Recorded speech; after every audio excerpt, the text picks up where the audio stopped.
Hey kids, this is Ivan. How you doing? We are live, and this is something a little bit different.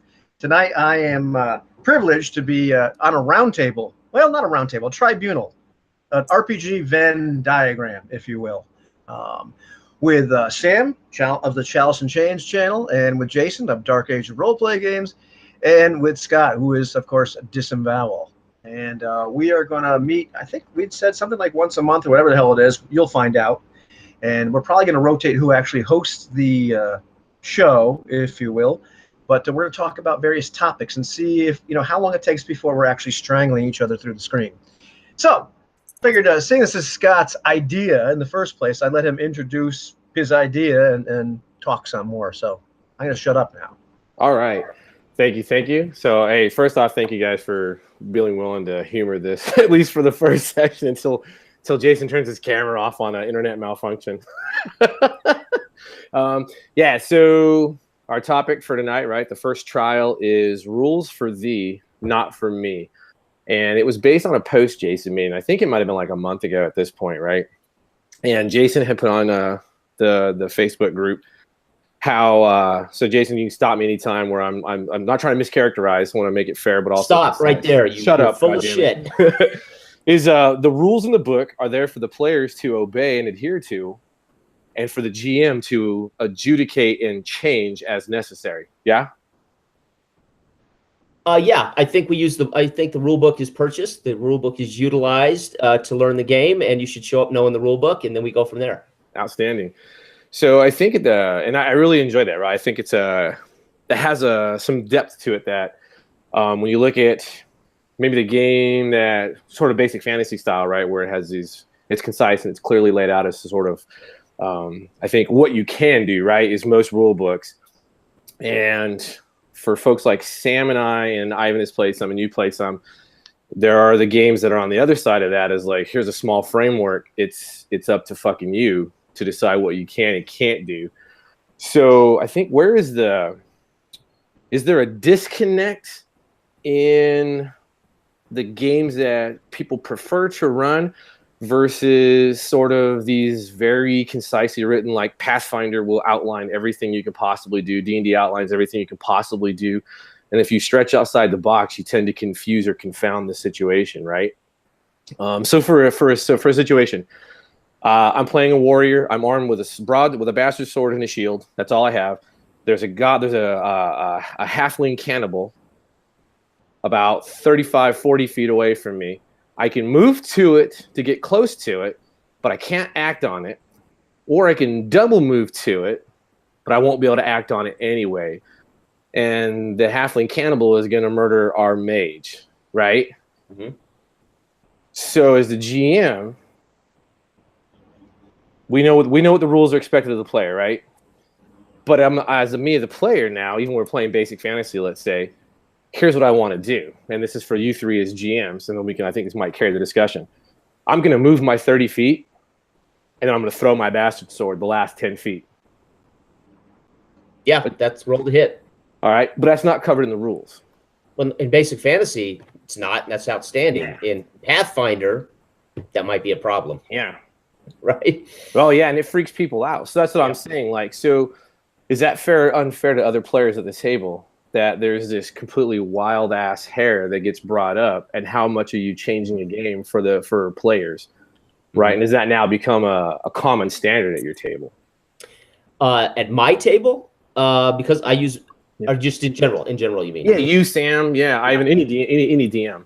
Well, at my table, that's why I choose OSR, because that shit isn't defined. I think the problem with the OSR. I would say problem because I love the OSR because it is freely open for definition. It's that we only define so much and we end up with players that aren't accustomed to it, not bringing that imaginative shit to it. Right? Yeah. Right?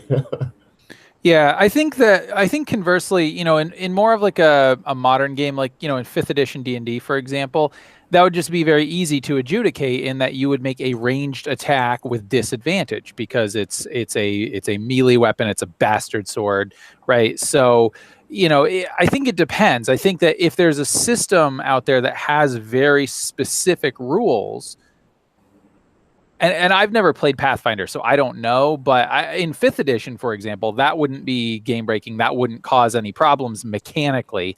And in my experience, it has been that most GMs and players will actually encourage that type of thing because it looks cool. You know what I mean? Yeah, so, sure. Yeah. Right on. It's funny. There's a whole bunch of different angles you can take on this, and of course, I know what I would do or what my general default would be, and a lot of it comes from the games that I grew up playing, where there wasn't a rule for that, and at that point, you have to make this up. You have to figure out what kind of dice. In fact, I probably did that Wednesday night a couple times when the guys threw me some sort of curveball. However, one of the things that I noticed, which was really remarkable, is when I started playing with other people that I just met, like when I started playing with Jason, I remember we had this discussion one time where all of a sudden, even though like Jason and I had both done, both do that a lot, when you're sitting in the player's chair, all of a sudden there's this lack of transparency, and you're like, well, wait a minute, like, I mean, all of a sudden that rules for me, or rules for thee, but not for me, really shows up because you're a player. I have these rules. I have this. I know, like, if I do this, this is my chance. I know this is how strong I am. So this is my, this is the kind of bonus I'm going to get. This is how far my character can move, or like you said, he can do this double move, all this sort of stuff. I know what my chances are, and all of a sudden, there's this moment where the game master is making something up and saying, okay, roll a 6-sided die, and I'm like, why am I rolling that? And that's something I wanted to say. So if we just talked about the rules, so Pathfinder, it defines it. Okay, there's multiple tiers of definition of that move and what you can and cannot do, and that doesn't necessarily empower the player, but it directs them to some degree. It directs the GM. So in basic fantasy, to me, there is a rule. Rules is written is they have to roll to hit AC, and the AC is that number. So I don't give a shit what you dream up. That's outstanding. Roll to hit. Because we have a rule. The rule is roll to hit AC. I'm not going to throw a 1d6 at you. I'm not going to say, damn, that was cool. Roll the 1d12, and if you get a 1 through 9, you hit them. I'm not going to invent a new rule for that awesome shit you just dreamt up. Right. Now, I might give you a +2, or, I might ignore the 30-foot movement and say, dude, it's 30 feet. Go. You can run, So, but there's still a rule. AC, roll that D20 and above, add your modifiers. That's why it's I can play it. Rules is written, and they can play, and I never break a rule, right? Yeah, I think for the most part, yeah. I mean, you know me, I'm sort of in that weird gray area of hippie freeform gamer anyway, because Savage Worlds really drills the shit into you, like whatever is cool should be done at the table, and by all means. But I think there's two things, right, on this. Is on the GM side of the house, do you ever just say, well, here's a magical effect that happens, or here's a magical item that works. Well, how does it work? Well, because the enemy does it, but the players don't have the ability to recreate this, maybe through research and shit, right? But the players could never come up with what you come up with. And so the rules for the part, I think, is the rules set that box for player expectation and play. And that was sort of, and I feel like you guys thought I was leaning in on you a little bit on the Uncharted world, but I wasn't. No, it's good. But I think what you had read boxed you in and narrowly focused you, right? Well, it boxed me in. It boxed me in. I definitely expected. I really went into that expecting PTP to be totally different. I expected a procedure in the book to kind of give me that. Sure. So when somebody sells me a rule book, I expect to know how it works, what it's about, and how I can play it. And if I don't feel like I get that, but that's what I'm saying, right? So like, how many of your players are going to want to throw a bastard sword because when they're reading the book, that's not going to be addressed anywhere. That's right. And so now you're starting to narrowly define expectation of play. Then as the GMs, we fucking pew pew, we freeform that shit, right? But I also have vampires at my disposal. They don't get vampire abilities. Yep. Tough shit, dude. You're not a vampire. Yeah, I mean, what if I identify as a vampire? You know what I mean? You know what I mean? Come on, Sam's been quiet. What is Sam going to say here? Well, no, I was just going to say it's interesting because, of course, for me, I've just discovered, the OSR games in the last really year or so. But so my first kind of, gaming at all, RPGs, was first Vampire the Masquerade, right, and the White Wolf system. But then we quickly kind of moved on to D&D 3rd edition, right? And 3rd edition was very much the GM and the players largely build their characters the same way and play by all the same rules. And what ended up happening was I noticed in 5th edition, it basically straight up says the GM doesn't play by the same rules when it comes to monsters. You give your monsters the ability that you think they should have. You don't have to, have certain feats, and you don't have to have prerequisites and whatever. And then, looking at games like Edge of the Empire, for example, it's the same thing. That's very codified in terms of PC creation. But when you're coming up with enemies, it says you just give them the stuff that you want. So I would say, and same thing with Savage Worlds, right? And so I would say, now modern gamers coming up today, or even, when I started gaming, I think there's that expectation that the GM, when it comes to the adversaries that you have, they have a certain way of doing that. You don't necessarily get a look behind the curtain, but as long as they are going by the rules that were laid out in the player section of the book anyway, sort of the universal rules that we all play by, at least for me as a player, that's where I'm like, cool, I get it. But I always assume that there is a secret set or a GM set of rules that they have in addition to the regular rules, because most of the modern games that I've looked at do that, so I don't know, but I think the bigger thing here is your assumption that players are reading the book and the rules, because I don't know, man. No, I don't assume that at all. Okay. All right. Sometimes they don't. Actually, it's funny though. It depends on the game. Like Ubiquity, so all for one and all, and Desolation, all that sort of stuff. There is really a codified way to make a monster. Like there's essentially they are like an ally 1 or an ally 2, and they have so many skill points and ability points and what have you, and you can't simply just throw all these things on there. So I remember when I first started looking at those, and I made some creatures up for a game of Desolation I ran, and something else. I had to actually, it was a little odd because I couldn't just say, okay, well, it breathes fire too. I had to build it that way.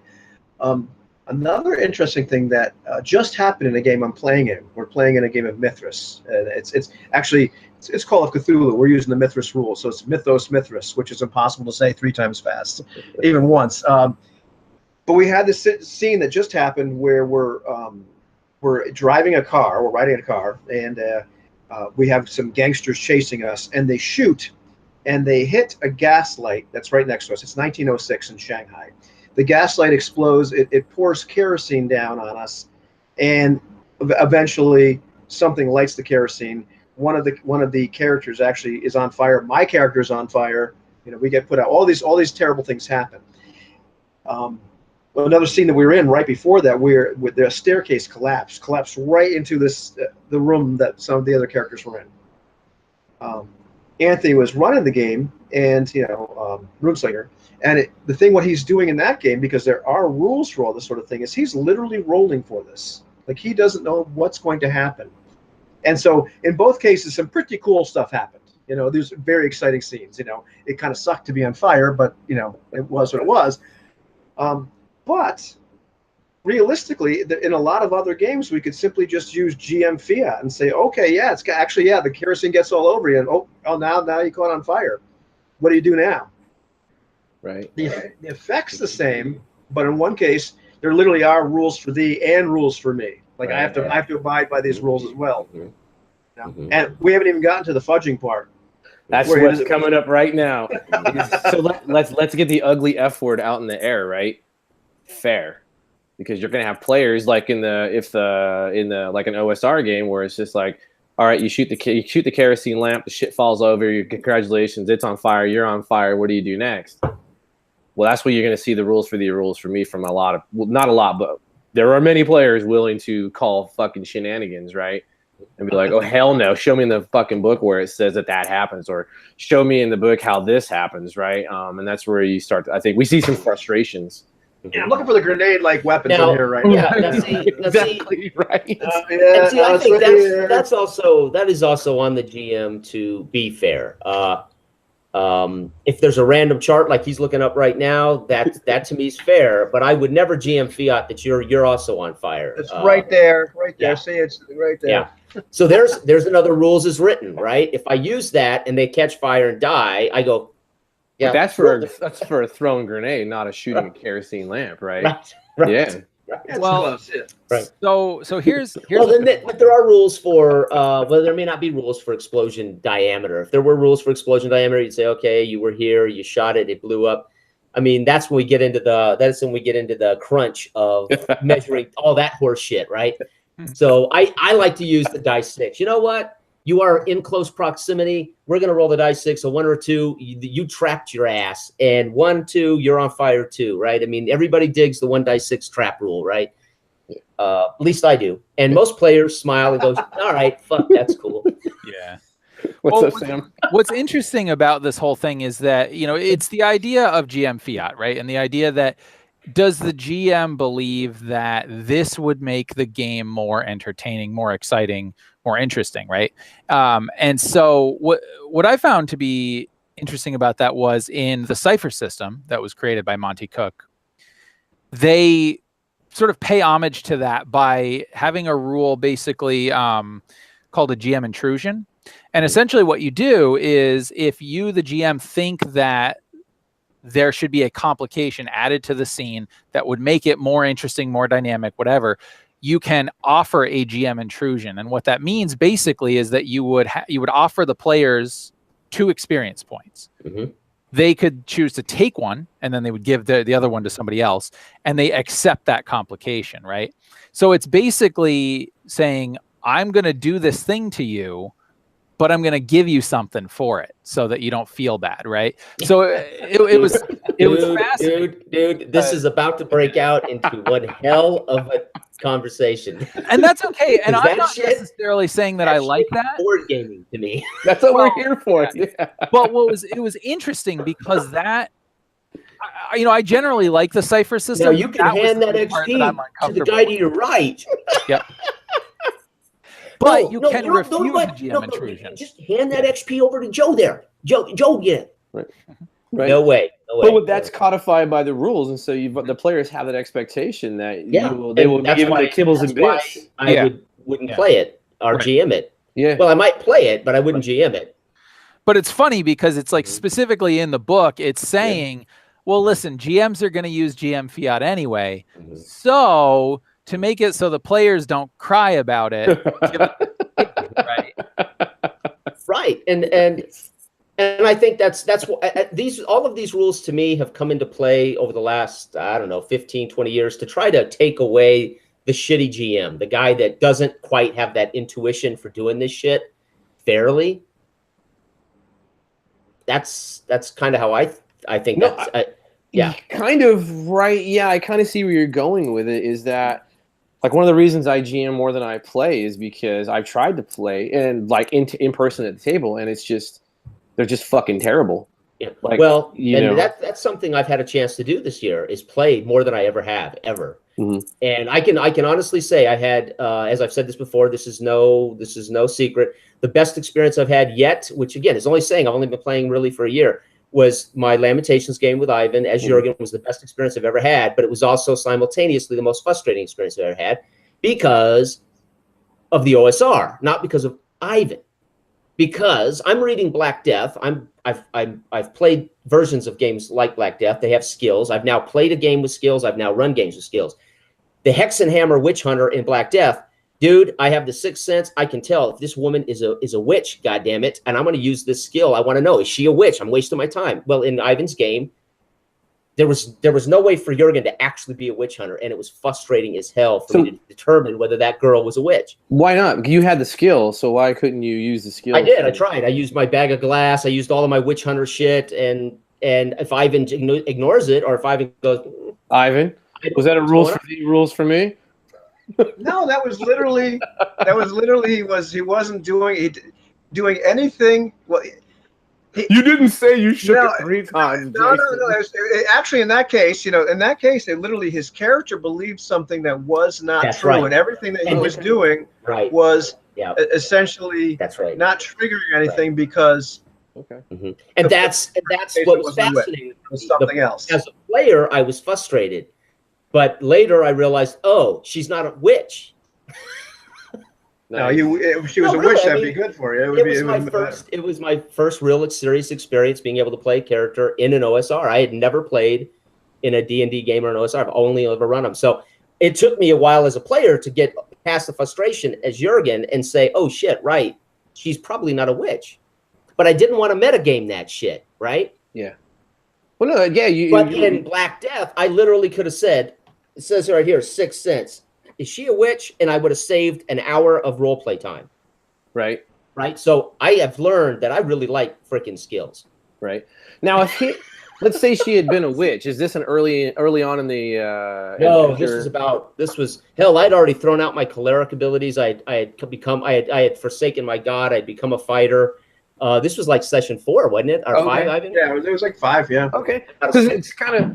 And I wasn't frustrated with Ivan. I was frustrated that there was no way for me to be that witch hunter. Right. Yeah. Well, you were expecting positive feedback, but there was no negative feedback, right? You didn't have a binary state. I think the fact that she was never affected by any of my tricks told me she wasn't a witch, but I hadn't figured, I didn't know, I wasn't getting I wasn't getting that.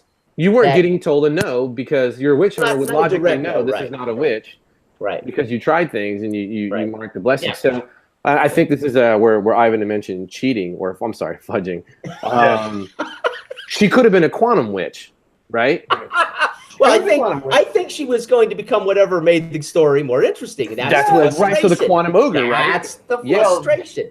I'll never know the truth. Yeah, pulling the veil back just a little bit. I know you don't want to ever know what was really going on. Right. It wasn't one as a binary state. It was trinary state. It's like, is she a witch? Is she human? Yeah. But what Jurgen did not consider, because it never would have crossed his mind, is she something else? Right. And she was something else. Right. Now, did Jurgen have those rules to consider potentially? No, Jurgen literally hated magic, believed all magic was evil, and he needed to eradicate all supernatural magic from the world, and anything that had it was a witch. Even his partner in the party, Hans, there were sessions where I debated on whether I should just kill Hans, right? Because Jurgen, how do I travel in a party with a witch? Right. To Jurgen, right? Yeah, sure. Now, let's say she was a witch, but Ivan realized you were about to detect his witch villain. And he made her not a witch. Well, I hope he never tells me, because that to me, I hate that fucking shit. But that's GM Fiat. That would be the quantum ogre. We just talked about it's GM Fiat, isn't it? Well, I don't do that. I'm making the adventure better and longer. But I don't do that. I mean, I literally have my index cards, and I have the truth. I have the truth. And well, like my Barbarians and Basilisk game, if you watch my Barbarians and Basilisk game, we got to the very end, the big serpent god fight, and Lewis's character leaps up on his attack, rolls double 6s, and decapitates my goddamn big ass bastard snake god. And that's the rule. I couldn't do anything about it. That's it. Fight over, the big climactic fight, and I'm not going to cheat and say, well, he has a helmet. He's going to sunder his helmet. Could have had more hit points. No, a double 6s more hit points. No, a double 6s is decapitation. That it's a dead.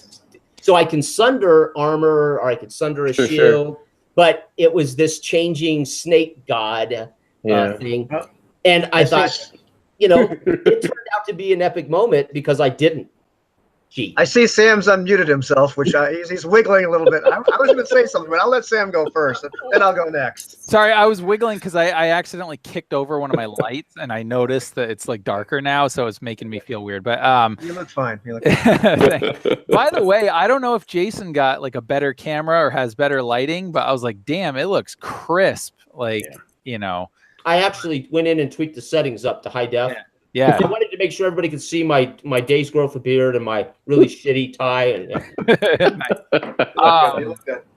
But yeah, no, that was cool. So sorry for that tangent. But No, it was interesting though, right? Because like the idea of GM fiat and how does this sort of relate to, is there a different set of rules? And I think what's interesting to me about GM fiat is that within the circles that I typically run in, there's a lot of sort of mixed emotions about that, but it's generally, I think, accepted, and it's called out in a lot of more modern rule books that you as the GM can do stuff like that, if you think that it'll make the game better. And what I always found interesting about that idea was that it kind of presumes that the game is the GM's game or the GM's story, right? If you believe that mentality, and that the GM is the one that sort of knows what's going to be best for the story. Yeah, but what's better? Lewis would argue that was badass for his warrior. Yeah, right. And so it's interesting because, and this is one reason why I've largely gotten away from planning out games that have codified things, right? Like there will be events that are happening, but I don't like to, have that linear progression where it goes, okay, you go to point A, then you go to point B, then you go to point C, because what happens is if they do something that is going to cause them to then not be able to go to point B or get to point B sooner than you had planned, then you have to do that, right? Or you feel like you have to do that. And so it's interesting to me because in the games that I run, I just sort of am like, all right, go.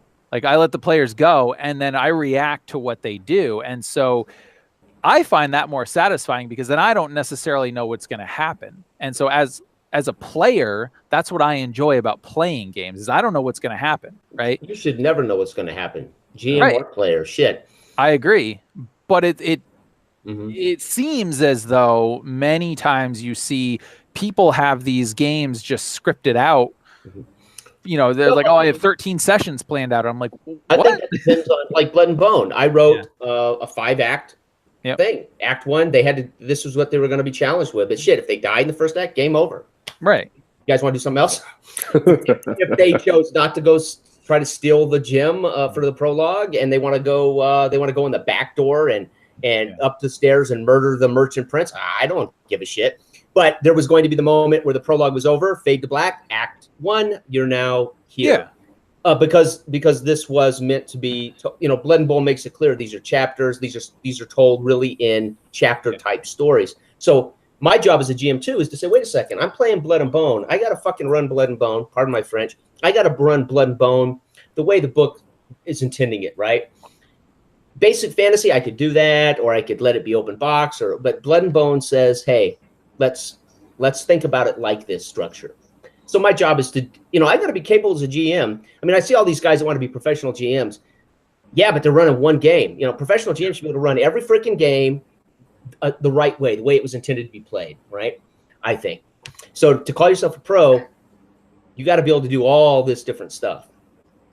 To be called a pro, you have to get paid, and that's what the real definition. Well, that's the definition of a professional. Yes, but I would argue, can you do everything else the way it's supposed to be done right too? Jason, you're talking about a subject matter expert in role playing games versus a one-trick pony. Right. Right.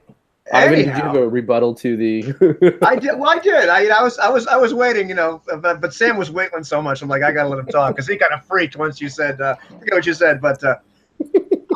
I've talked about this before because I've had some experiences with the whole fudging or GM fiat thing, especially when it's like it's going to make a better story.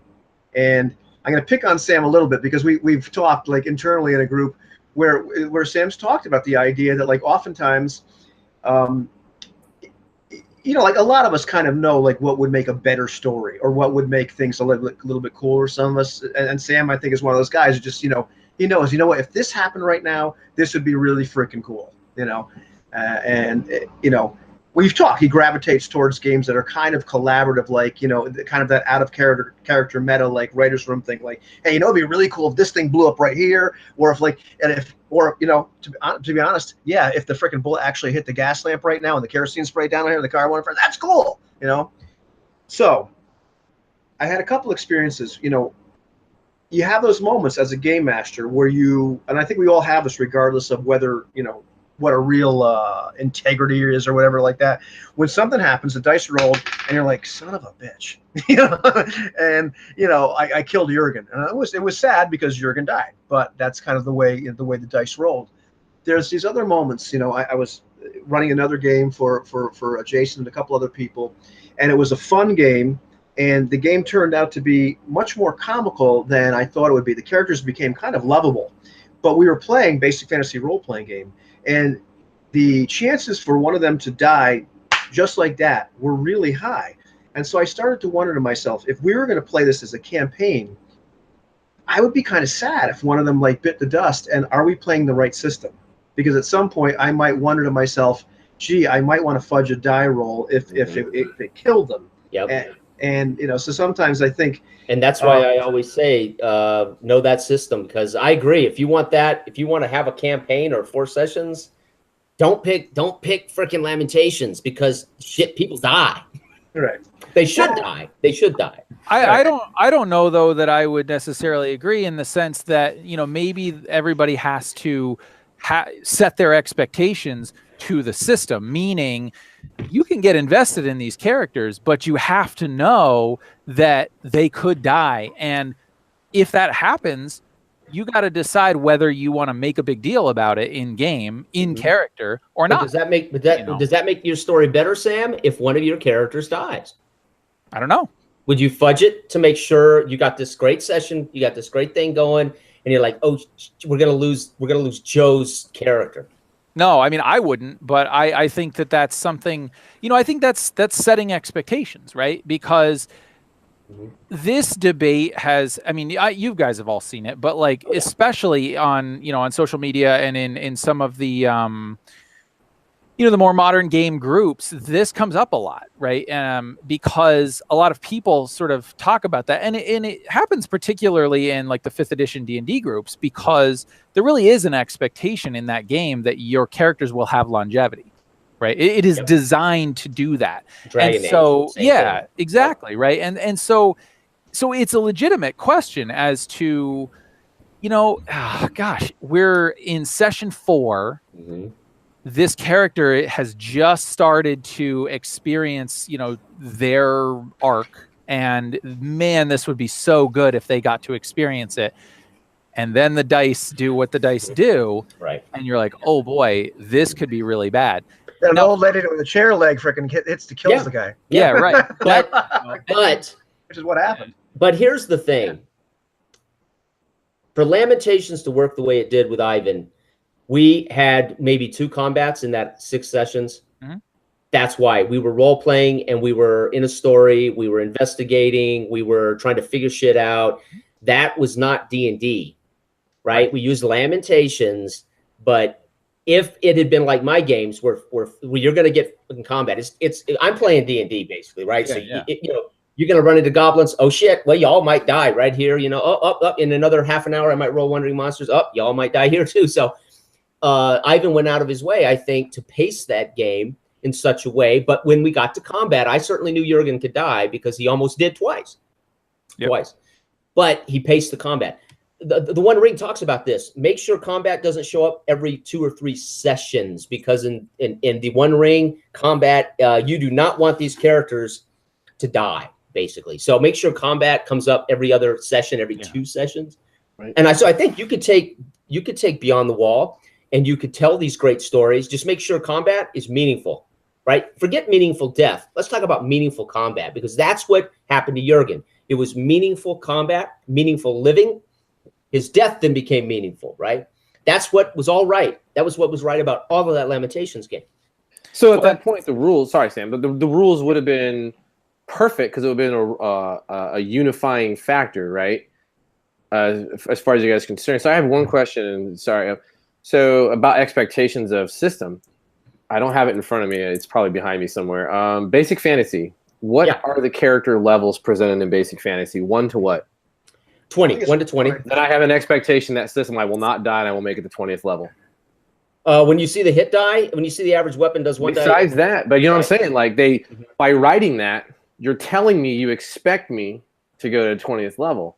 Original D&D didn't have to 10th level or to 20th level. Original D&D had your ass to like 3 level. Yeah, right. Because the expectation was, you're fucked. That's right. Yeah, and that is an issue with basic fantasy. Yeah.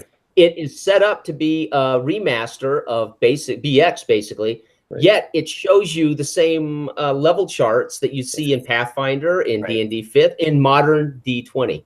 Right. So does that create some expectation? I think it does for players. Like, hey, we're scary. Which is why I always tell players, kind of session 0, session 1. Say, I'm telling players session 18.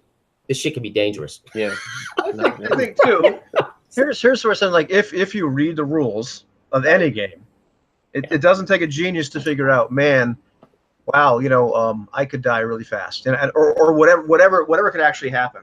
And I think expectation wise, as a player and as a game master, because I really wasn't even thinking about player expectations when I said, oh gee, man, this roll came out really crappy. This character's going to die.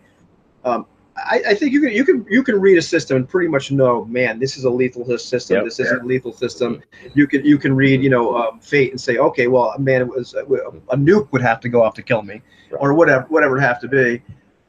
But the system will fight you if you have different expectations, and if you're just to keep in the spirit of this. The title of this conversation, there's rules for these. So the rules apply to you. So if I'm a player and I've read the rules, I know, okay, well, this is my expectation for how the system's going to work, not based on how many levels it shows in the book, but really, I mean, I can do basic math. I get. Yeah, but D8 hit points, I could die pretty quick. Yeah.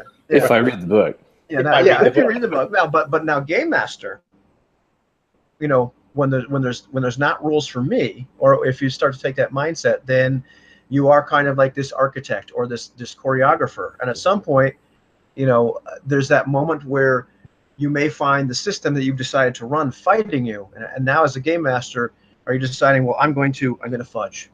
Or I'm right.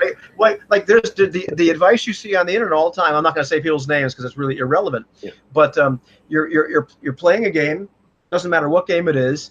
There's an encounter, something happens, and you realize, oh my goodness, this was supposed to be a big boss fight, and if they hit him one more time, they're going to kill him. Like I played in the game, and we met this guy. He was a big, he was the invincible overlord. He was taken from something else, but we killed him in one round. We killed him in one round because we won initiative and we all attacked him.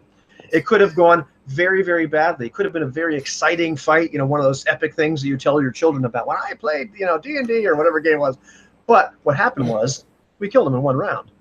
But there's lots of advice, and I've certainly done this in my career, where all of a sudden you adjust game world reality behind the screen because either they're going to kill the bad guy or something too fast, and it's not going to be epic. It's not going to be a good story. You're changing something to make the story better, or maybe you're scaling down whatever kind of threat. This would be a GM conversation. I would say this, Ivan.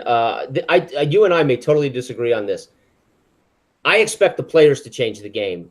I don't expect to change the game, and that's a huge difference.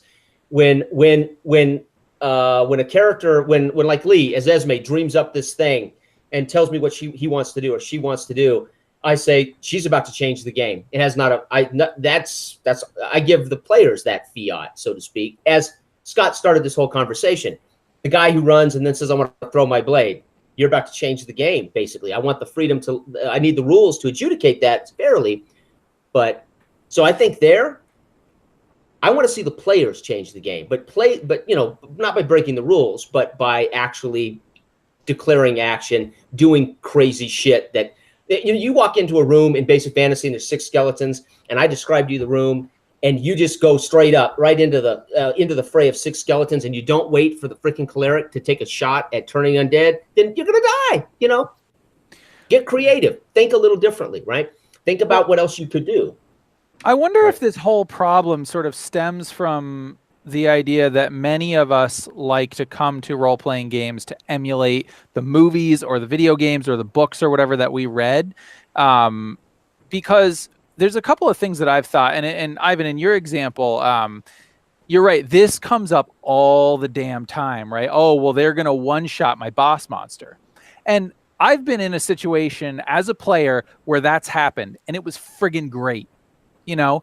And so because the GM did a great job of letting us know this dude is like the dude, he's the guy that is causing all this trouble. And he did not expect us to take him out as quickly as we did. For us, that was great.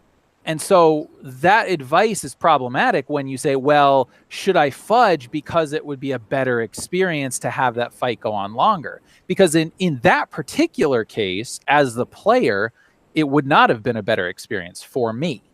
But I've been on the other end of that as the GM, where I did have a plan, and that was my problem, was I had a plan for this guy. And so that's the next piece of advice is, if you don't want your boss monster to be one-shotted basically by your players, don't put them in a situation where that can happen. Because you see that all the time especially in like superhero and detective films, right? Where the big bad dude, they have to go through episode after episode after episode of mooks and lieutenants and sergeants and some crisis that pops up, and then, oh my God, somebody new is coming after, Aunt whoever. And then you get to the bad guy. And by that time, you're so damn frustrated. And, and a lot of the time you get smacked down. And then, you go through another couple episodes and then you beat them, right? So that's how to do it. But it's this idea that we as the GM know that the story will be better if we do this thing, right? And I don't know that that's true. I'm always curious because sometimes I think that as a player, right? Like I'm in that situation as a player thinking, oh, this would be so much cooler. But doesn't that presume that a boss monster is the whole reason you're there? For me, it's we talk about combat because it's the every game has combat rules. Every game like has 90 pages of combat, right?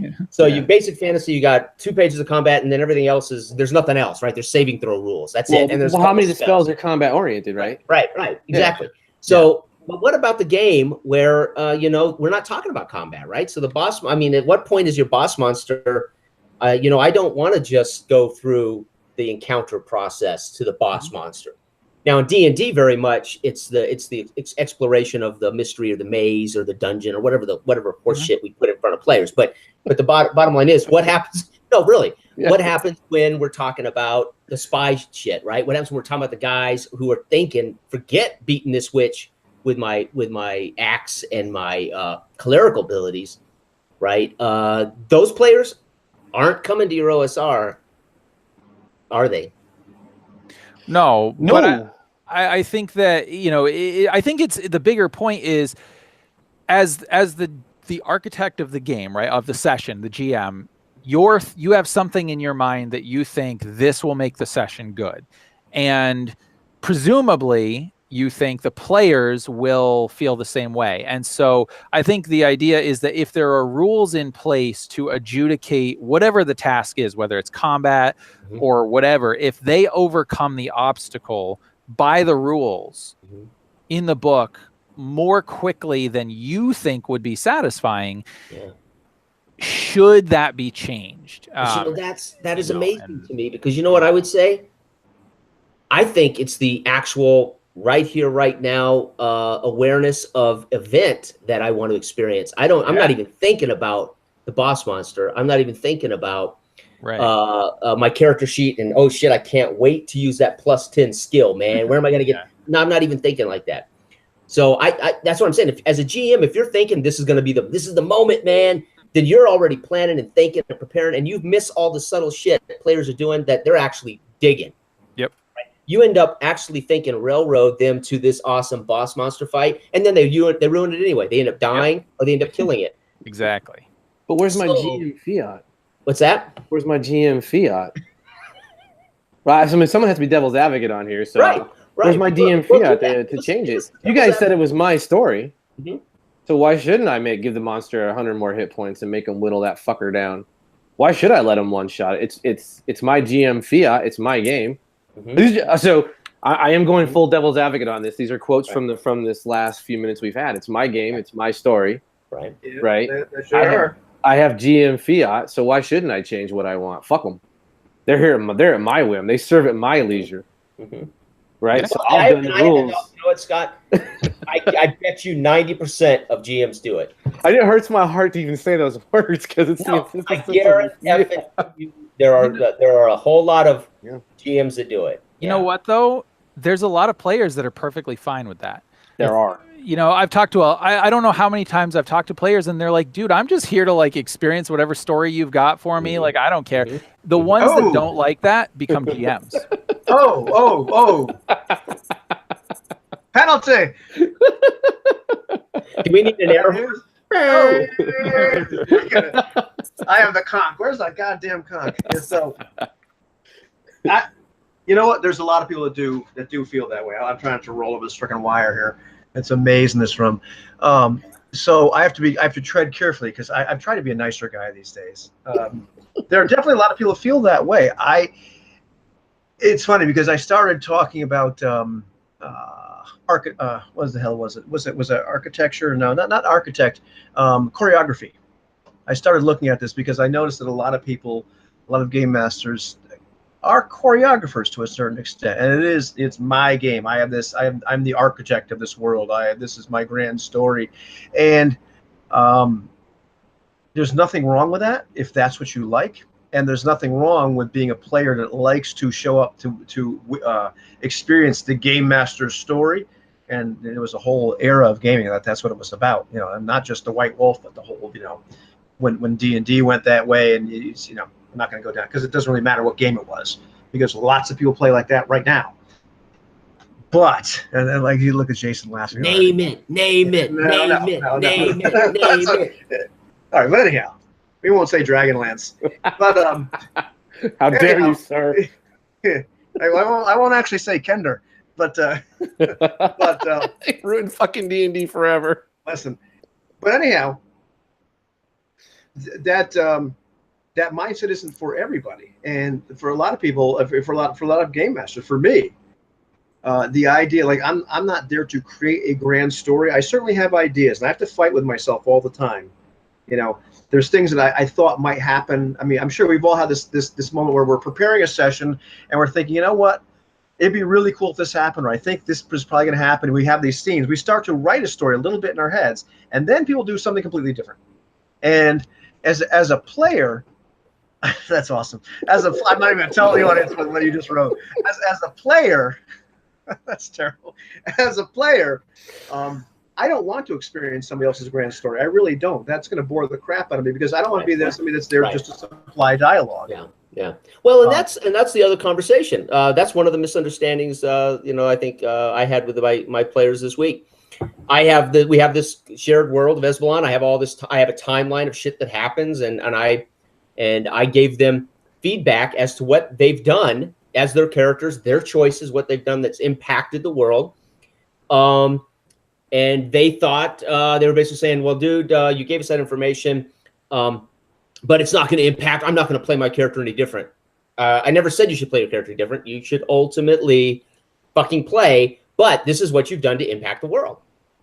So I think too, we have this. The story is not. There's not a story there. There's a world that exists there. There's a truth there that they can impact or change, and then whatever happens from that. Even a dungeon, there's a truth. There's the door on the right that has the ogre. There's the door on the left that has the save or die trap, and I'm not moving it. They go left, and dude doesn't look for traps. They don't remove trap, and they roll, and they save or die. They're dead. Tough shit. I'm not changing it. But is that the story? Right. But my story is there's a trap on the left. There's an ogre on the right. That's my story. But I'm not telling you a story. But that is the story. And you go right. Dude, shit. The story is ogre just fought 6 guys and won. Over here, Joe died at the door. What's the difference?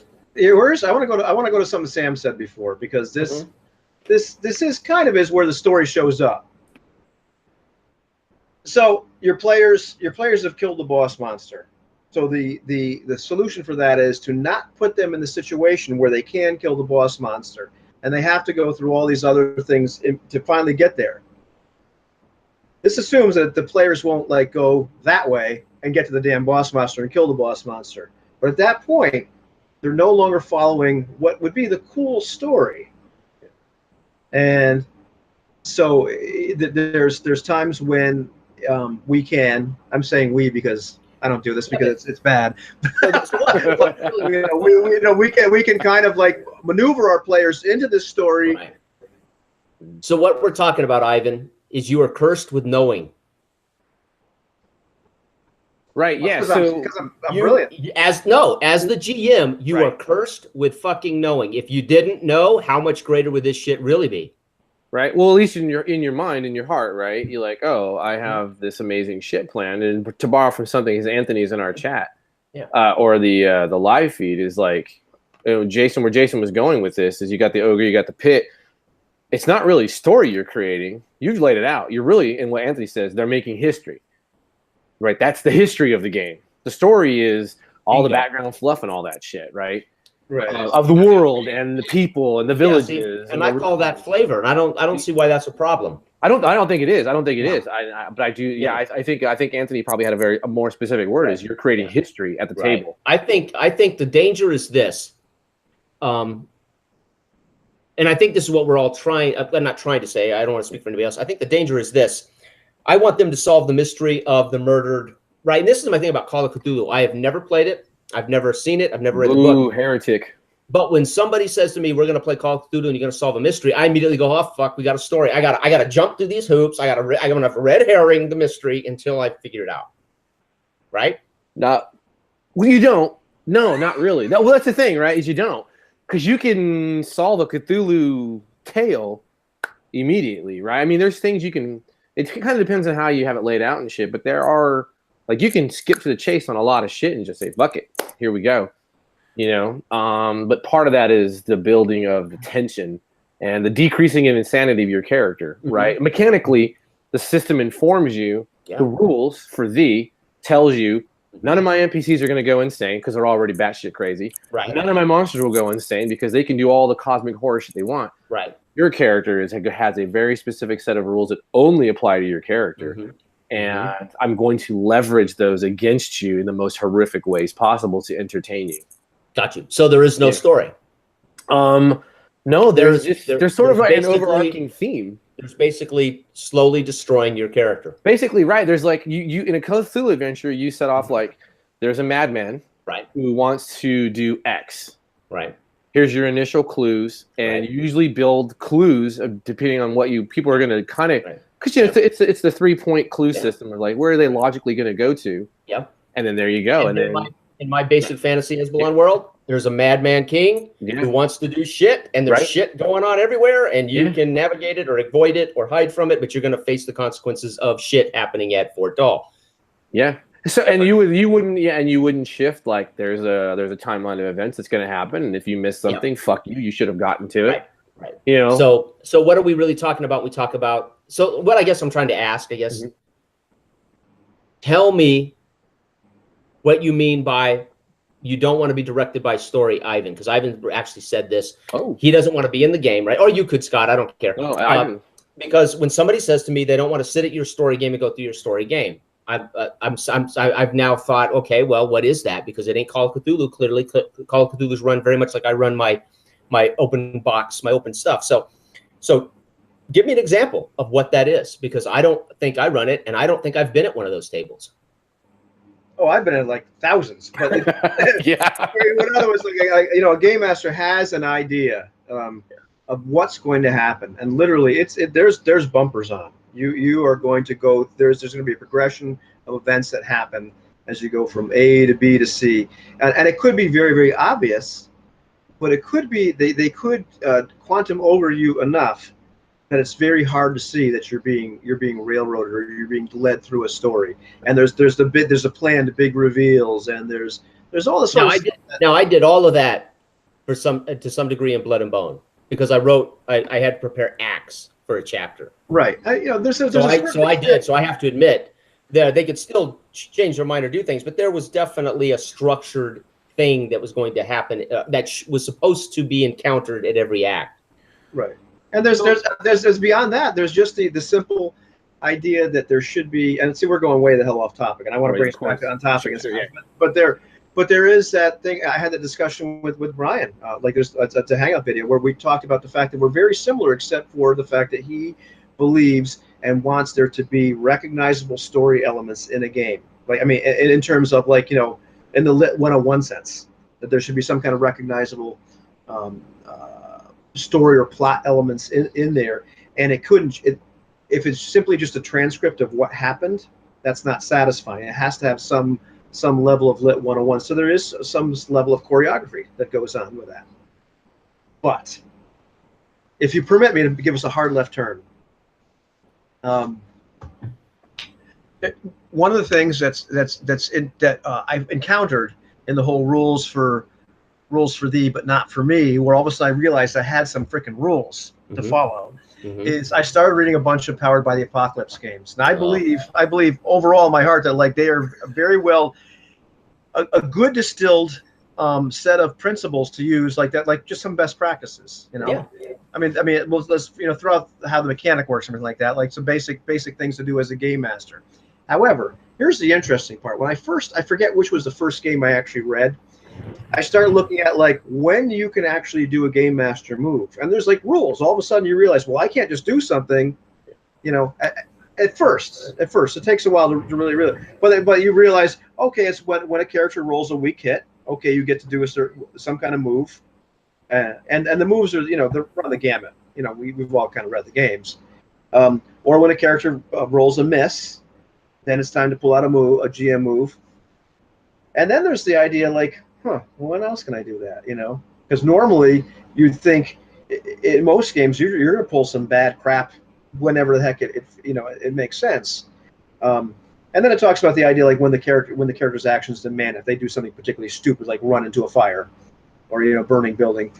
And then finally, like when the flow of the game hits a snag, you know, like when they're all looking for you, what do we do next? Then you hand them, or then you can use a move. Or I think one or two of the games I read say when the players hand you a golden opportunity, you know, pretty much when they step in the lion's mouth. But it took me a while to really wrap my head around the idea that there were times when I wasn't going to be able to do what I normally would do because the game wouldn't let me. And that's not even going as far as like looking at something like Star Trek Adventures, where we Jason and I have talked about ad nauseum with our group, where you realize all of a sudden there were times that like if we were playing a game with a different set of rules, you know, and I was running it, I would have had a bunch of Romulans, you know, show up.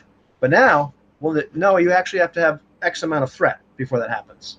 Not that there's anything wrong with that, but all of a sudden, as a game master, there's all these games out there where you have to follow a set of rules to do what you might have done just normally. So they flipped the script. Sorry, I don't know that I don't know that I would take that statement as fact for two reasons. One, I've literally seen Adam Coble say all Powered by the Apocalypse really did was codify the things that you already do as a GM. So they basically just take the rules, the thing, you know, when you say, okay, I want to just do this thing, all it does is give you a set of guidelines for how to do it. But more so than that, almost every single game rule book that I've seen out there says, as a GM, if you don't like the way something works, change it. If you want to do something the way you want to do it, change it. To me, that's rules as written for a GM. Yeah, but then why is it in the book? Dude, no, that's the next meeting, because we're gonna fight like hell about that. That's fine. But what I'm saying is that when you're talking about rules for me and rules for thee, there are player and universal rules, right? And then there are GM rules.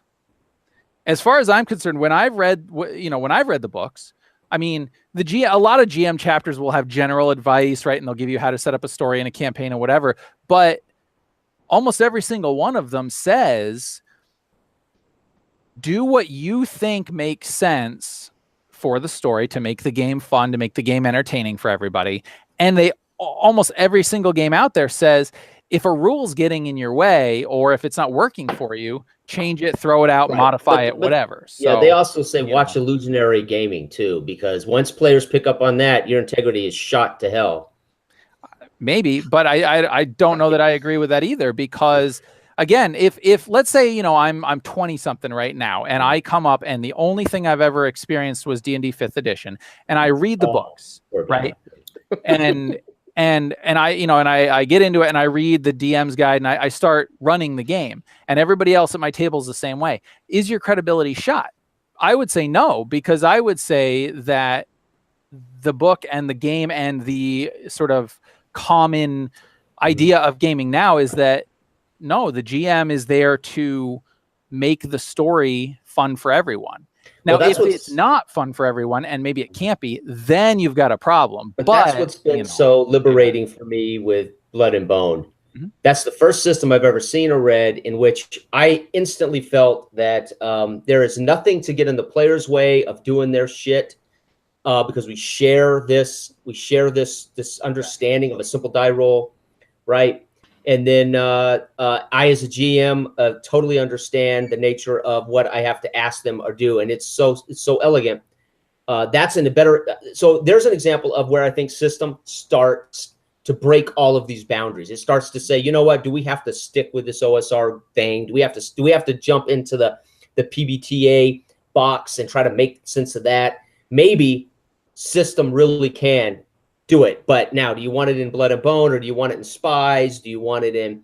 So I think how a system's presented and the rules are taught to the players and the rules are taught to the GM. We're in the exact same arena, right? We're in that same arena, and we are all on the same page. I don't have to say, no, you can't move 200 feet. It says right there in the rules. If it's reasonable, narrate the hell out of it, and all I have to do is say, okay, roll the hit or roll the. So I think we start to get to a place where we recognize that, yeah, we do these GM moves naturally all the time. Then what's the new invention? What is this about? What is PBTA failing to teach me then? So interesting. I think this is so Anthony mentioned something, and it bleeds into something that I wanted to bring into this discussion, and it bleeds right on you. So Anthony was, you know, is the golden rule thing of, you know, change what you don't like about a game. Is it lazy design, right? So, and where we see most of this, and so I'm now a professional game designer. In my book, it tells you it's your fucking game. Do what you want with it. This is a framework of rules. I'm not going to tell you every possible situation because that's just fucking stupid. But look at the internet. Every fucking social media site. Hey, this rule came up. Hey, do you think I could do this? Hey, do you think this is by design? Hey, do you do this? And so it's this constant barrage. And I even put it in the book. Don't fucking ask me how to run your game. The moment you buy it, it's your game. You run it rules as written. I don't give a shit. You want to change the rules because you don't like how I did initiative? Fucking change it. I agree, but here's the thing. Everybody wants to talk about this from the exact same direction. Well, let's flip it. Let's flip this over, and let's talk about it from the other direction, right? Negative space and positive space. Positive space is how we always talk about this shit, right? What do the rules say? How do we adjudicate that, right? Well, the negative space, the truth here, the negative space is the minute I write down, roll a D6 to check for traps, and I define it, damn it, we're stuck with it. Yes. So how do we make a rule system where we say, listen, here's how you will get to the answer. Here's how you'll get to the resolution of the dilemma, the conflict, whether it's social conflict, combat, magic. This is it. This is simple. Now, everything else don't need to define, right? Right. Yeah. And that's where I don't know where PBTA is different. I haven't played enough PBTA to know that, but I know this. Blood and Bone changed my whole view of how the actual system frees me up totally, because it teaches us all. It's all one simple concept, right? Sure. So that's something that, to me, the minute you write it, it's kind of like Monopoly.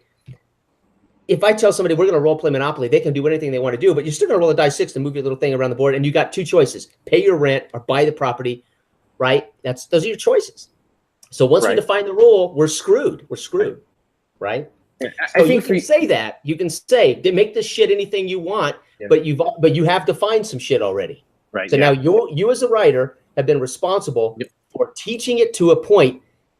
Then you can wave your hands and say, oh, dude, shit, don't ask me. Well, the reality is you've given us this much. You got to be You got to give us the rest, right? That's well, I don't agree. I don't think I do. And so like the Power by the Apocalypse basically only has like 5 moves for a player. Fucking attack, get out of the way, shit like that, right?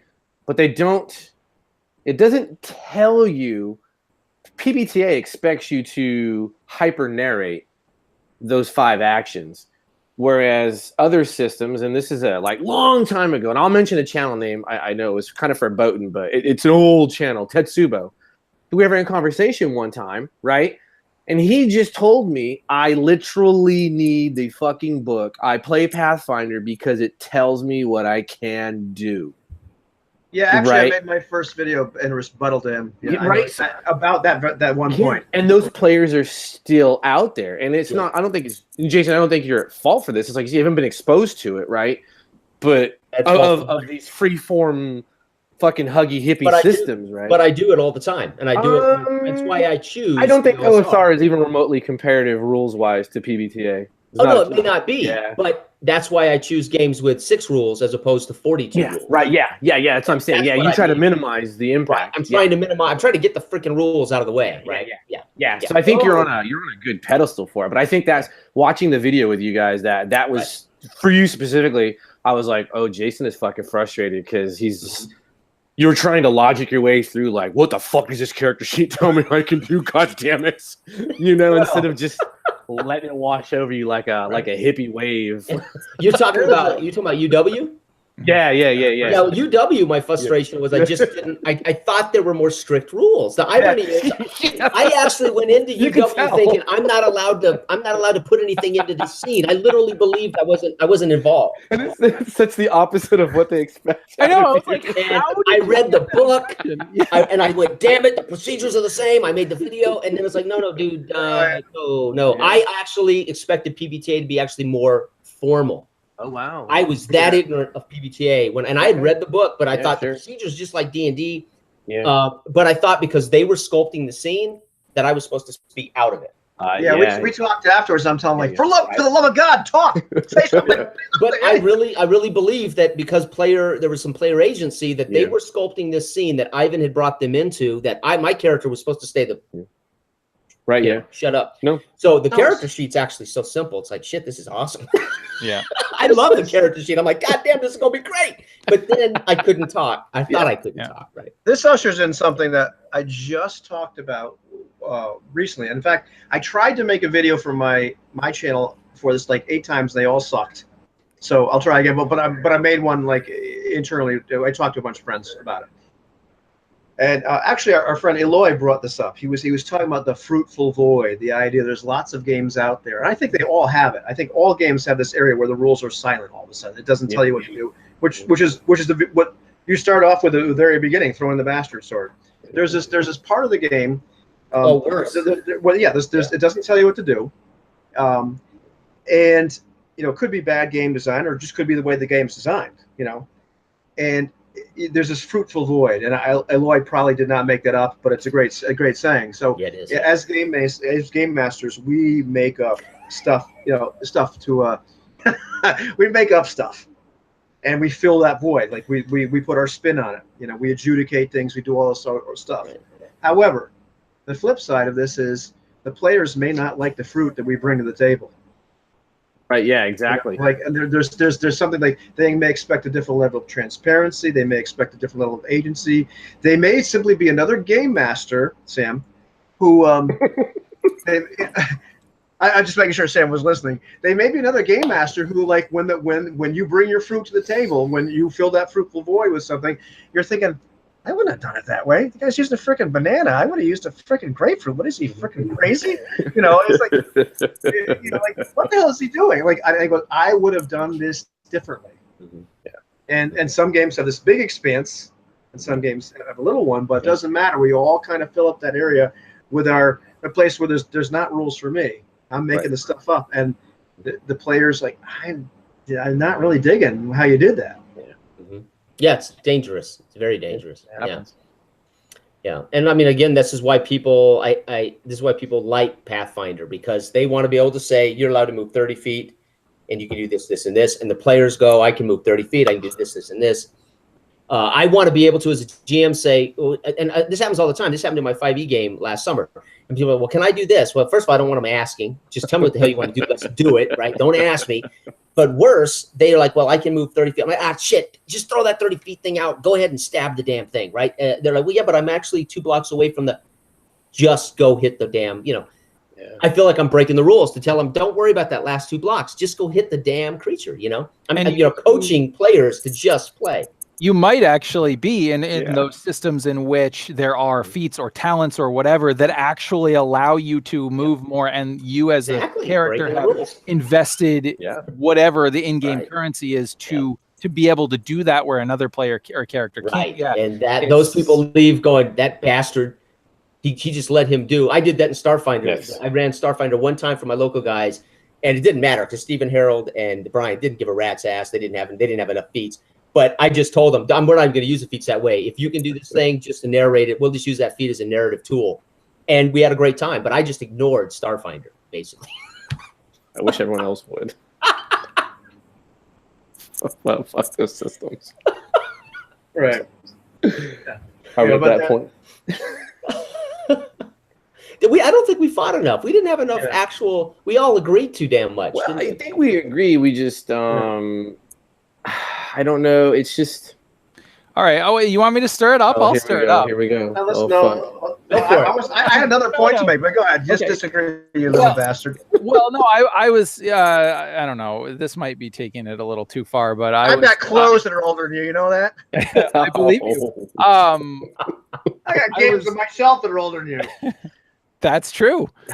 I was gonna say that for me, when it comes to playing RPGs, I want the RP part and less of the G part. So, for me, that's where and so that's what, Jason, earlier when you were like, man, I could have saved an hour of RP by just having the skill, and my head almost exploded because I'm like, no. What I meant was I would have saved an hour of frustration trying to determine whether she was a witch or not. Right. Because the RP I love. I want to do. That's what I want to do in character RP all the time. That's how I want to live. Right. Yeah. But what's interesting, right, is it's when you get into the games and you have this scene in your mind, right, as a player, and you want to do this thing. And in one game, you say, I want to do this thing. And the GM is like, cool, man, do that thing.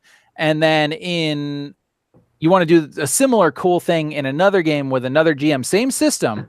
And he's like, cool, except the rules say this, so you can't do that thing. Or worse, they make you roll, let's say, a skill when your action by the rules is not actually calling for a roll, right? Mm-hmm. So, but you get the point, right? It's the inconsistent application of the rules. Mm-hmm. And to me, that's what the whole idea of, if you don't like a rule, whatever, change it. For me, I want, if somebody can narrate it and role play it, that's what I want to let happen.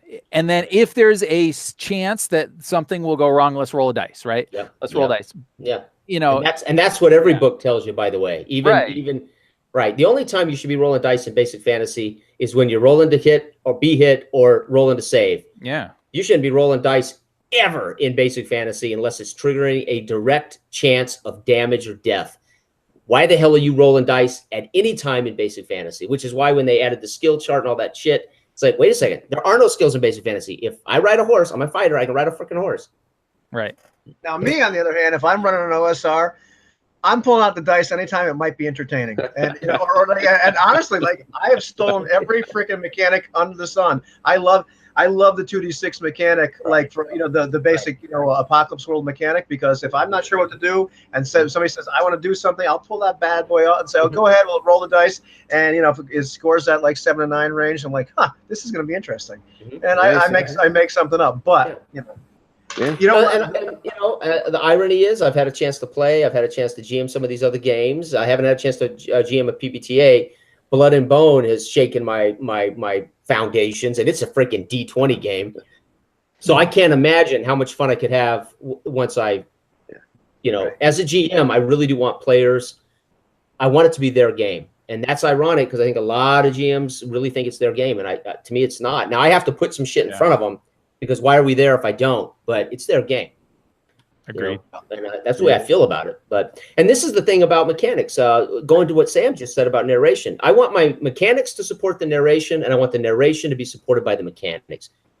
That's simple. And if you can do that with PBTA, or you can do that with I don't even know what you call Blood and Bone. I'll use Blood and Bone because I don't know what the system's called. It's just a die 20 system, but it's not that die 20 system, right? Right? It's different. But anyway, that's what I'm looking for, and I'm looking for players to be. But again, I think skills are creeping into that because you need players to know. I want an answer in Star Trek Adventures. I'm the doctor. I have the tools, and when I say to the GM, I narrate. I'm going to go over to my tricorder and scan this bastard, see what's wrong with him. I expect the die roll to be called. I expect the proper difficulty, and then I expect when I nail that to be given the frickin' answer. Right? That's what the rules tell me. It's a pass or fail system, right? Well, yeah, for the most part. Yes. I mean, you get momentum if you really pass. You get momentum, which we can then spend to get more information. I can ask. But what if I said because of your character's background or skill level, I don't need you to make a roll. I'm just going to give you. That's the point, right? If there's no reason to fail, if there's no consequence for failure, it's Star Trek. I should be able to walk up and get some information, right? But you design. Say with devil's advocate. But now the rules for me, you spent all those points by telling me what you want to be good at, and now I'm fucking you over because I'm not even having to make the rolls to let you have that. You're not getting your game moment. Right. Well, that's the issue I've had with, and that's okay if I'm the doctor. But if you let Asimov go up and scan them for their fever, yeah, I'm going to be pissed off. Like the cleric, like every ranger being able to heal wounds in D&D 4th edition pissed me off as a cleric. Yeah. Right. Well, that's my job, dude. I'm supposed to heal people. How does a thief fight in shadows in basic fantasy? Same as old D&D, die 20, percentage die. Cool. How does my fighter hide in shadows? Because it's something anyone can do in life. Doesn't. Well, he could. I let him do it if it's not. But the thief, I let do it. No, honestly. Yeah. I think Lee Rimmer has rolled hide in shadows in 15 sessions. Well, no, Lee has played 9 of the 15. As his little thief, I've asked him to roll twice to hide in shadows. I automatically let her hide in shadows unless it's going to determine a backstab, which is a big deal. Sure. Right? So with a fighter, I would just use the thief level 1 hide in shadows. Yeah. Basically, they're never going to go above level 1 thief. Here's another thing that's kind of tangentially related, and I think it was Lee, our buddy, brought this up a long time ago, and then Jose just brought this up the other day because we were talking about playing Astonishing Swordsman.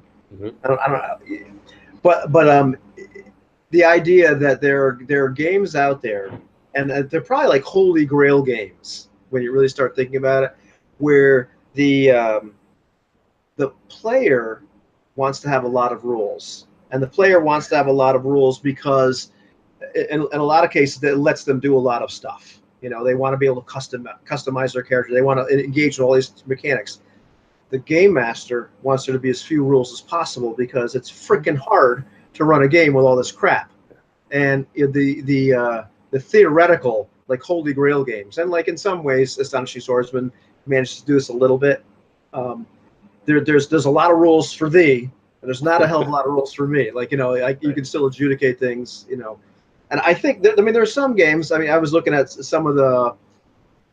some PBTA games that try to do this an awful lot, where, like, at the base level of how do you really run the game as a game master, there's not a lot of stuff to do. There's still the basic moves, and then you could list all the GM moves in the PBTA game, and if you look at them hard enough and you think about it, that's like anything you could possibly ever think up to do is covered by all those GM moves. But there's all these various little skills and little doodads and stuff for the players to kind of mess around with, and backgrounds and and it's not just PBTA games. There's lots of other games like that. Even some of the other ones we've been talking about recently. But that's kind of like one of those holy grails. Keep the let the players interact with the system as much as they want to. Well, that comes all the way back around when a guy shows up to play a Pathfinder game with his little player's handbook or his core rule book. They're there to play Pathfinder, so they have certain expectations, no doubt about it. and they're going to expect that feat means something. As Scott just played with the devil's advocate. I mean, Sam, when Sam said, you let him do that, you just erase somebody else's feat.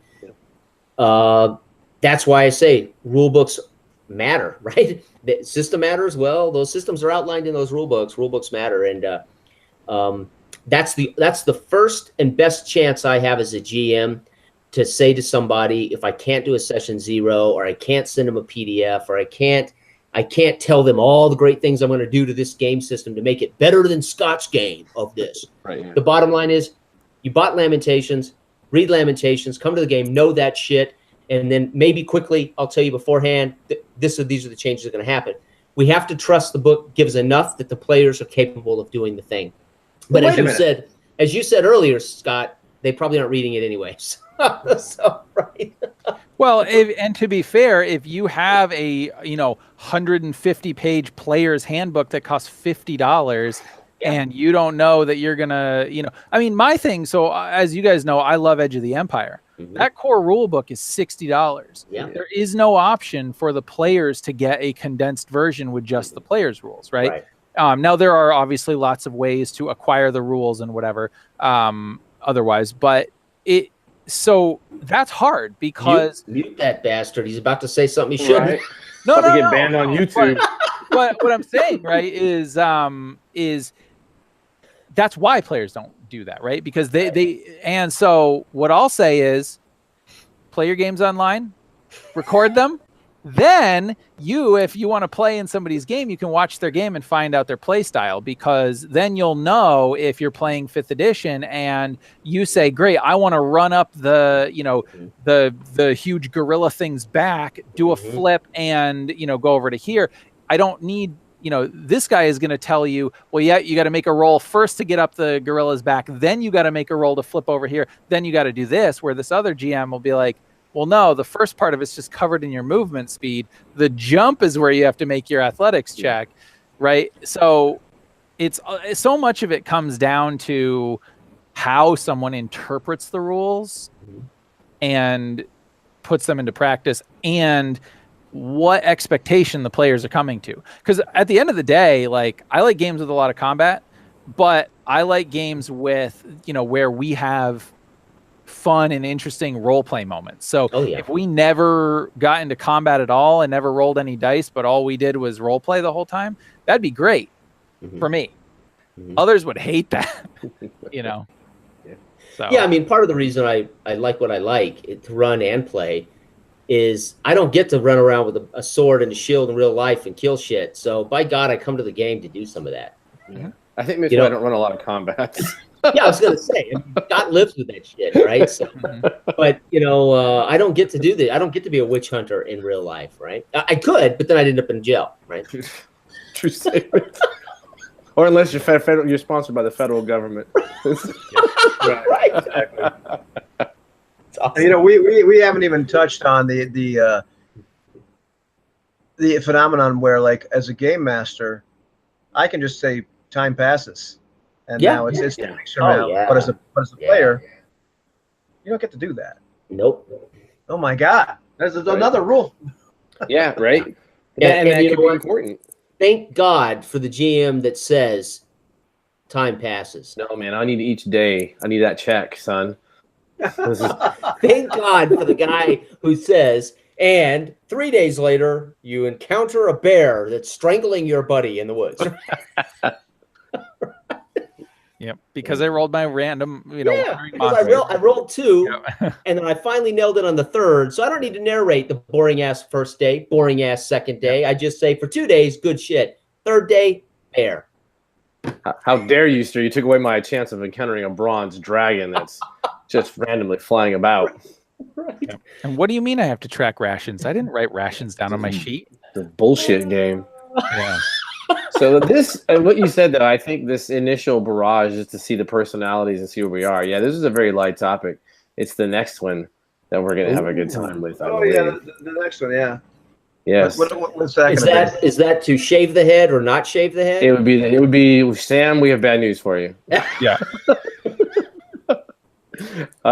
No. So the next one will be, behold, the Tribunal, Trial 2, Immersion, Smmersion. Oh, Because I don't believe in it. oh, bastard. Oh, we are going to fight.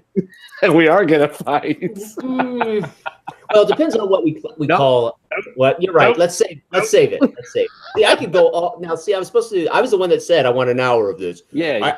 Here's my social contract. Yeah, that's for real. I'm audience. the guy that could talk all night long. You don't believe it? You don't believe in immersion? Oh, good God. Who, me? Not at the table. No, I do. I don't believe it happens. We'll get into it and why.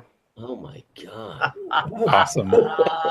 You mean That should be fun. Oh my God. What did Sam say earlier tonight? Well, that's not really fact. What did he say? Well, that's not really fact. We'll see. That's fake news, I think, is what Sam was trying to say. We'll see. Ivan, that's fake news. Sam's just sitting there smiling, so I got a feeling Sam may be leaning a different direction than Jason and I. Hey, listen, I am excited to have that conversation. I have been immersed for the last You're hour. killing me, man. You have been immersed in the last hour. You've been immersed in that tie. Yeah, totally. Yeah. I am sweating bullets, man. I am literally dehydrated. Yeah, I had to take off. I didn't get a chance to roll up my sleeves like I said I would. No. Well, you should have been like, it's my fucking game. I'll put the monsters where the fuck I want them. I did. I did that before we went live. That's a true statement. You did. I did. I said that's my game. Yeah, Jason did put the social contract on it. It is my date night with my wife. Friday, live PD is on, so we do a live PD date night. But I sacrificed once a month for this. Oh, well, I appreciate it, Scott. That's right. She wrote me a note about a guy they busted that had the same handgun that I carry, and the cops were talking about the gun. All right. That sounds like a fun Friday night, man. Hey, man. All right, so Sam, you got to talk a little bit next time, buddy. Whatever. Sam talks. No, he talked to everyone, so I was like, that's wrong. That's wrong. I think I agreed with you guys more than anything else, but it's recorded, so we can watch it back. But I think it was light. Everyone had their say. Yeah. Stop muting. Who says we have to? Who says we are going to disagree on a lot of things? All facts, right? Some will. Immersion, we may definitely disagree. Oh, we're definitely going to disagree on that. I disagree with the entirety of the fucking internet, apparently. All these fucking nerds who don't understand what they're doing. Oh, that's why in my game, I say no immersion allowed. We do have having been a pre-law. We have to define immersion before the next session, though, because we are not going to. So that's part of the discussion because that's part of the problem. Right, we're not going to launch into an argument about it before we define what immersion is. Oh no! We have to absolutely all be talking about different things, so we can be like an internet forum. Fuck yeah! This is like our own subreddit. Yep. As a political science major, I will spin a whole bunch of bullshit about a different topic entirely that's very controversial and that will distract you from from the issue at hand. Yeah, I will actually submerge myself in a tank of water, the entire time. Oh my God, that's crazy. I have drank the Kool-Aid. Are you guys going to dress appropriately for the next one? I mean, what's the deal here? I put on a suit for everybody. You got me in full battle rattle? Is that what you want? Dude, get some of that salad out there, right? That fruit salad, right? What is it? No, man, no. I look like a fucking third world dictator when I'm in uniform. It was a little ridiculous. Yeah, I could see that. Yeah. That's I hate to go there, but I'm going to. Mm-hmm. How does a white guy with blue eyes look like a third world dictator? British Empire. Oh yeah, okay. Attitude, yeah. Gotcha. I was gonna say maybe a Russian. No. Yeah, right. You pick on the Brits. They had the largest empire for a while. That's right. So like after all this discussion, I got to confess, like I hardly ever follow the rules when I game master. I just do whatever the hell I want. Yeah. Well, I knew that, Ivan, because you go, hey guys, you want to play Lamentations of the Flame Princess Mars, and then you proceeded to basically just reinvent the whole goddamn thing. Yeah, absolutely. And then you don't follow the rules. They didn't follow the rules that he re-ruled the rules of? We totally do. We totally follow the rules. I'm teasing. Yeah. Jason is the only guy in the entire world that cares about playing a game Oh wrong. no! To have the authentic I think Anthony cares about rules as well. He does. All right, He two does. people in the entire world. I'm the king. You know. I'm the king of hand waving. I'm like, The real question, Sam. The thing you really want to say about me is I'm the only dumbass that thinks it matters in the OSR. That's what you're trying to say. Yeah, that's pretty insane. Because in basic fantasy, it just doesn't matter. Yeah. Right. Yeah. But it does. I think it matters for a lot of these more sophisticated games, for sure. Yeah, for Because sure. they get more complicated, so it's like you're gonna fall into a fucking rules pit trap at any turn. Yep. Yeah. Well, yeah. I mean, it's like, and I know we can wrap it up here, but in terms of Savage Worlds, I love how people call that a rules light game, and I'm like, Oh God, no. Yeah. no, that's a little core rule book, but you know what it is? It's all rules. All fucking rules from page one. And that's what turned me. I bought it. Scott had been telling me about Savage Worlds for years, and when I saw it was finally like $8 on Amazon, I snatched it last summer. Yeah. I got it, so excited, and I went, "What the fuck, God Almighty!" And then it's not the best organized. Oh no! So I told you, right? You can't buy Savage Worlds and just read it. Right. And then run it because you're gonna fuck yourself and your players. And Peg, I'll probably never professionally write for. Well, I already have professionally written for Peg. They just probably don't realize it because I went through someone else. But I am a constant critic of that fucking rule book. I mean, it looks like a fucking 8-year-old just was like, "What goes here? Let's just put this here. Yeah. There's no fucking references." Yeah, but I like the price. $8.99 on Amazon is freaking awesome. Not anymore, because now Black is coming out, and it's going to be $30 or whatever, and hopefully it'll be better organized because maybe they learned something. But well, one day I'll have a chance to play in that. I have people that watch my channel that probably like Savage Worlds because you like stuff. I love Savage Worlds. No, Yeah. if anyone knows me from your channel, they know I'm on a Savage World podcast, or at least I used to be. Yeah. So Yeah.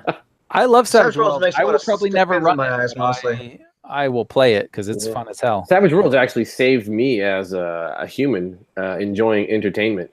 No Because shit. I used to be real cunty about entertainment. It was like, that couldn't happen. Fuck that movie. That shit's lame. That's all bullshit. Right? And then I started playing Savage Worlds, and I was like, you know what? The rule of cool has now been solidified into my heart. So, like, my favorite movie series, Fast and Furious. And the last one, when they jumped the motherfucking submarine and they shot guns and torpedo skiing and shit, that was the greatest shit ever. My wife was laughing in the theater, and I was burning holes in her face.